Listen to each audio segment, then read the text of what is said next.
नमस्कार, मैं हर्षिता सेन आपका स्वागत करती हूँ R18 न्यूज चैनल पर। आइए आज की देखते हैं मुख्य खबरें। भीलवाड़ा के लिए गर्व की खबर। देश भर के 500 से ज्यादा सर्जन अब भीलवाड़ा में जुटेंगे। कृष्णा हॉस्पिटल भीलवाड़ा करेगा Rajasthan association of minimal access surgeons के 18वें वार्षिक सम्मेलन तारांकन रामस 2026 तारांकन की मेजबानी। सितंबर 2026 में होने वाले इस राज्य स्तरीय सम्मेलन में लेप्रोस्कोपिक यानी की होल सर्जरी, लेजा प्रोक्टोलॉजी, रोबोटिक सर्जरी और आई के उपयोग पर विशेष सत्र होंगे। सम्मेलन की सबसे बड़ी खासियत होगी लाइव ऑपरेशन का टेलीकास्ट। जयपुर और उदयपुर के ओटी से सीधे प्रसारण कर विशेषज्ञ सर्जन नई तकनीकें सिखाएंगे। इसके अलावा gall bladder, hernia, piles, fistula और स्त्री रोगों की आधुनिक सर्जरी पर मास्टर वीडियो और पैनल डिस्कशन भी होंगे। आयोजन समिति के चेयरमैन डॉक्टर कैलाश काबरा ने बताया कि इस सम्मेलन का उद्देश्य सिर्फ चर्चा नहीं, बल्कि नई तकनीकों को राजस्थान के युवा सर्जनों और आम मरीजों तक पहुंचाना है। रामस के संस्थापक अध्यक्ष डॉक्टर के माथुर और state president doctor Umesh Dutta Sharma का भी मार्गदर्शन मिलेगा। कृष्णा हॉस्पिटल और भीलवाड़ा के सभी सर्जनों के सहयोग से रामस 2026 राजस्थान में मिनिमल एक्सेस सर्जरी को नई दिशा देगा। फिर से हम लोग 2006 आर्टिफिशियल इंटेलिजेंस में हमने 2-3 स्पीकर जो खास तौर से रखे हैं, मैंने बताया जैसे डॉक्टर अरुण प्रसाद है। कैंसर सर्जरी में काफी डीप डिसेक्शन करने पड़ते हैं हमको। आईसीजी एक टेक्निक है। अभी कैमरों में इतना एडवांसमेंट हुआ कि जो एक दवा सिंपल अपेंडिक्स हो, हर्निया हो या कोई भी पेट की सर्जरी है तो हम जानते हैं पहले कम से कम 20 से एआई पहले हमें प्लान कर देता है, रूट गाइड बन जाती है कि लेप्रोस्कोप जो जाने वाला है उसको इवन रोबोटिशियंस ज्यादा होने लगे। नंबर 1। नंबर 2, डायग्नोसिस क्लियर होने लग गया है कि फला चंद जी को कैंसर है, फला चंद जी के स्टोन वहां फंसा हुआ है। पहले स्टोन भी होता था किडनी से निकलने वाला और दर्द अपेंडिक्स की जगह तो भी वो अपेंडिक्स ऑपरेट हो जाता था। सोनोग्राफी थी नहीं उस जमाने में, तो ऐसा भी हुआ करता था। और ऐसा नहीं कि उस समय मौतें नहीं होती थी। अभी तो इतना एडवांसमेंट हुआ है कि लैप्रोस्कोपिक सर्जरी वर्ल्ड वाइड इसको मान लिया गया है, क्योंकि पेशेंट को 24 से 48 घंटे भी नहीं रुकना पड़ता है। डे केयर सर्जरी हो गई आजकल 6 से 12 घंटे की, जिसमें अपेंडिक्स है, गॉलब्लैडर है, छोटे मोटे हर्निया है।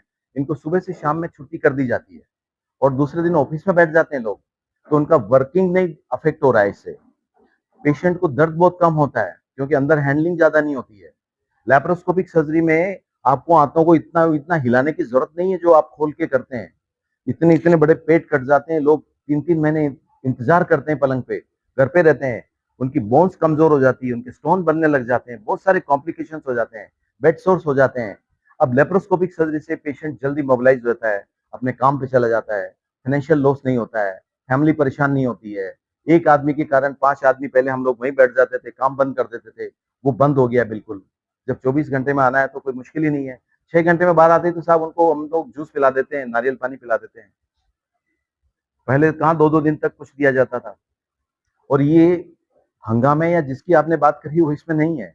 हार्ट पेशेंट के डायग्नोसिस कितने होने लगे, तो अब उसमें हार्ट में सही टाइम पे नहीं पहुंचा आदमी तो गड़बड़ हो जाती। रोड ट्रैफिक एक्सीडेंट कितने होने लगे, कितने सीरियस होके आते हैं पेशेंट, तो वो एकदम अलग सब्जेक्ट है। हमारा सब्जेक्ट तो ये है कि आधुनिक तकनीकी को हमारी सर्जन कम्युनिटी के बीच में लाना। रामास है ना, ये कोई सरकार की बपोती नहीं है। नंबर 1, ये हम लोग सर्जन्स हैं, उन्होंने एक एसोसिएशन बनाई, जैसे आपकी अखबार वालों की एसोसिएशन होती है, आपका एक हेड होता है। ऐसे ही लैप्रोस्कोपिक सर्जरी प्राइवेट से शुरू हुई। अगर आपको मैं बताऊं कि 1993 में जब हम गंगाराम में थे, डॉक्टर पीके चौबे अपनी ट्रेनिंग पूरी करके आए थे, राष्ट्रपति जी का उन्होंने ऑपरेशन किया था, उसी टीम के हम मेंबर हैं। तो ऐसा नहीं कह सकते। जयपुर में एसएमएस में होता है, बीकानेर में मेडिकल कॉलेज में हुआ, पिछली बार जो गीतांजलि में हुआ प्राइवेट हॉस्पिटल है वहां भी आरएनटी भी थी। तो इसके लिए थोड़ी मेहनत तो करनी पड़ती है। और प्राइवेट वाले हमेशा इस बारे में रहते हैं, गवर्नमेंट के तो बजट पास होते हैं, प्लानिंग होती है, थोड़ा वक्त लग जाता है सर। 1 साल में हमको कॉन्फ्रेंस करनी पड़ती है, लेकिन ऑल्टरनेट साल में मेडिकल कॉलेज में होती है। तो जयपुर में हमेशा ऑल्टरनेट ईयर होगी, फिर 1 साल बाहर होगी, ताकि जिलों में, जैसे नागौर में हमने किया तो नागौर के आसपास लोग इस चीज को सीख जाएंगे। जैसे बांदीकुई में भी हुई, चोमू में हुई, जयपुर के आसपास भी होती है। तो ये इसलिए की जाती है कि लोगों को अवेयर कर रहे हैं कि आप इसको सीखिए, ये नई तकनीक है। कई पुराने लोगों ने शुरू में विरोध किया था, लेकिन बाद में वो भी करने लग गए और उसके बिल्कुल दक्ष हो गए वो लोग।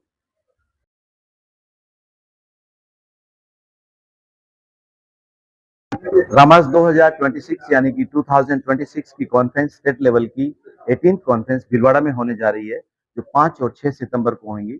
इस कॉन्फ्रेंस में 500 से भी अधिक डॉक्टर राजस्थान के भाग लेंगे एवं देश के अनेक राज्यों से भी यहाँ पे जो फैकल्टीज हमारी आ रही हैं, जिसमें laparoscopic surgery, robotic surgery, artificial intelligence आदि आदि सभी किए जाएंगे। लेजर सर्जरी भी जो प्रोक्टोलॉजी में एडवांसमेंट हुए हैं उनका भी यहाँ पे होगा। इन 2 दिनों में कम से कम 50 से भी ज्यादा सब्जेक्ट पे हम लोग बात करेंगे, अलग अलग तरह के ऑपरेशंस पे हम बात करेंगे। तो ये सर्जरी के लिए जो हमारे फाउंडर प्रेसिडेंट हैं डॉक्टर AK माथुर एवं हमारे जो स्टेट के प्रेसिडेंट हैं डॉक्टर उमेश दत्त शर्मा, इन सबकी देख रेख में ये काम चल रहा है। और हमारे भीलवाड़ा के जो हैं साथ में जो हमारे काउंसिल हैं यहाँ पे doctor Kailash ji Bhandari, doctor RS Somani, doctor Pankaj Agarwal, doctor Sorani and doctor Pawan ji Bansal, तो ये सभी लोग मिलके हम यहाँ पे इस कॉन्फ्रेंस को ऑर्गेनाइज कर रहे हैं।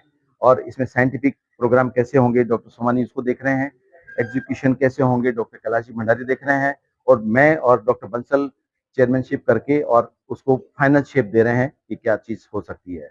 तो ये कॉन्फ्रेंस बहुत ही सफल होने वाली है, क्योंकि काफी रजिस्ट्रेशन हमारे पास हो चुके हैं एवं अभी भी 20 दिन हमारे पास बाकी हैं, जिसमें रजिस्ट्रेशन होने के बाद ये लाइव कॉन्फ्रेंस भी, इसमें लाइव टेलीकास्ट भी कहीं से किए जाएंगे ऑपरेशन थिएटर से, और वीडियो सेशंस होंगे जिसमें अपने कॉम्प्लिकेटेड केसेस लोग यहाँ पे कहीं अनेक डॉक्टर हमें दिखाएंगे। और इस कॉन्फ्रेंस से बहुत कुछ सीखने को नए सर्जन्स को भी मिलेगा और पुराने सर्जन की भी स्किल अपडेट होगी। आधुनिक तकनीकों को हम लोग समझ पाएंगे, वर्ल्ड वाइड क्या चल रहा है, पूरे संसार में क्या चल रहा है, वो हम यहाँ पे उसकी समरी कर पाएंगे और इसका लाभ सारे सर्जन्स को मिलने वाला है। मैं doctor Kailash Kabra, organising chairman, Krishna hospital secretariat, Bhilwara.